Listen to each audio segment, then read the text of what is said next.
Allô! Aujourd'hui, on parle carotte. La carotte, c'est une plante potagère à racines. Quand on dit racine, en fait, c'est ça la racine, c'est la carotte. On peut la consommer de la racine jusqu'aux feuilles. Les feuilles, on les appelle les fans de carotte. On peut en faire des pestos, les intégrer à des potages, les manger crus en salade. On peut les utiliser de plein de façons. On peut également faire des herbes salées, un mélange d'herbes salées avec des fans de carottes. C'est complètement délicieux. Euh, les fans de carottes sont riches en sels minéraux, ce qui est vraiment génial. Puis ça a des belles propriétés pour la santé. Maintenant, on va parler de la racine. Un petit bout d'histoire pour la racine, qui est la carotte. Quand elle a été découverte, elle était mauve, quasiment noire.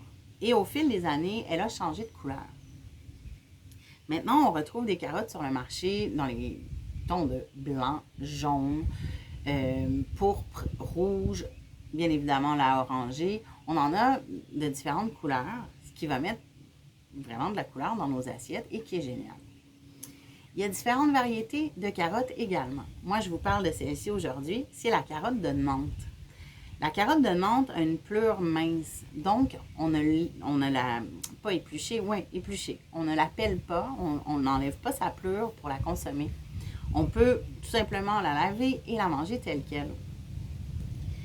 C'est une carotte qui a un cœur tendre.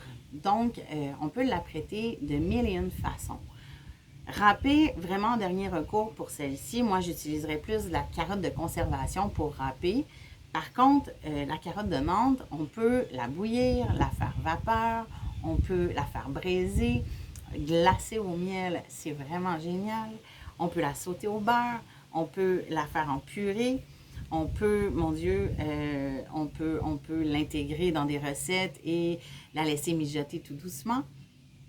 La carotte est géniale parce que c'est un de nos légumes qu'on retrouve autant dans des recettes sucrées que salées. On peut, comme exemple, faire une carotte râpée pour mettre dans un gâteau aux carottes. Une glace aux carottes, c'est vraiment bon. En parlant de glace aux carottes, il fait très chaud aujourd'hui. Les affinités de saveur des carottes. Les carottes, on peut carottes sirop d'érable avec orange. C'est vraiment, vraiment bon. Carottes cumin orange, c'est délicieux. Carottes raisin sec, canneberge. On peut faire carottes et fruits séchés avec du yogourt. C'est à goûter. C'est vraiment, vraiment bon. Est-ce que vous saviez que la carotte, pour la conserver, on la mettait dans des bacs de sable une fois cueillie? Donc, on la ramassait, on la tirait de terre et on l'ensevelissait dans un bac de sable sans les laver pour qu'elle se conserve jusqu'à ou plus de, je crois, 6 mois.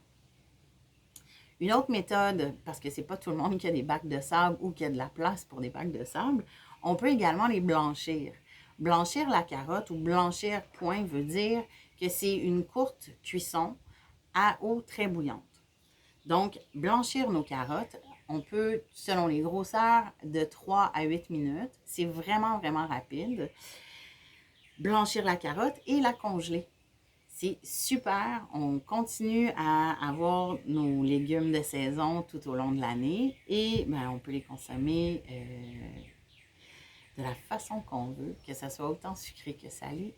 On en profite. Ceci étant dit, j'espère avoir couvert pas mal tout. Et non, Marie-Michel, la tige, moi, je l'utilise plus ou moins, à moins de faire une soupe. Marie-Michel me reproche des fois de pas toujours bien nommer les choses. Puis c'est pas négatif. La tige, moi, je l'utilise pas nécessairement. Je vais surtout utiliser les fans et la racine qui est la carotte. Mais les tiges, je vais les envoyer au compost ou je les donne à mon chien qui est aussi gourmet que moi. Ceci étant dit, Marie-Noël, vulgarisatrice, gourmande en chef et référence du produit gourmet au Canada. À bientôt! Passez une excellente journée!